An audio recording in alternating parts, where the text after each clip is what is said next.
I think the best way to answer that, probably you have better access than I do. You can talk to the hundreds and hundreds of people that have worked for me over the years here in Gallatin Valley.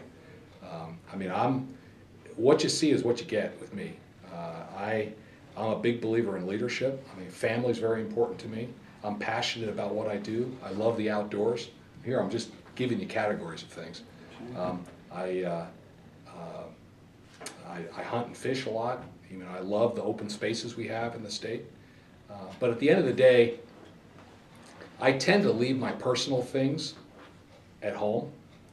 And people that have worked with me, in fact, Jeff Krause made this comment as well. And there was an AP story recently here, quoted some of my former employees about the fact that, I mean, my faith is very important to me. I'm a Christian.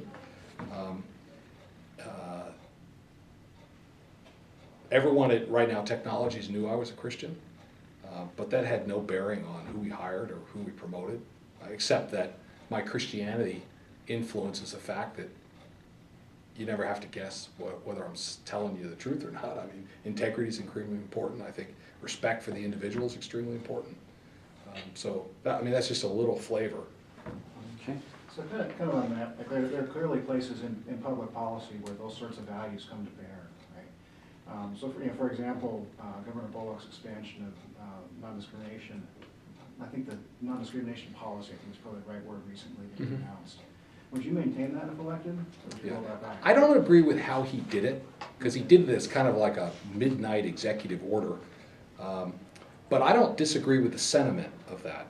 In our business, we hired people solely based on their capability, and they got promoted solely based on their ability to contribute to the business.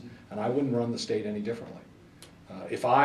So that's a no, you wouldn't pull that back. I agree with the sentiment of it. I think people should be hired and promoted based on their ability, not irrelevant things. I mean, our First Amendment is very clear. It allows everybody to believe what they want, and it preserves their freedoms. And I think that applies to everybody.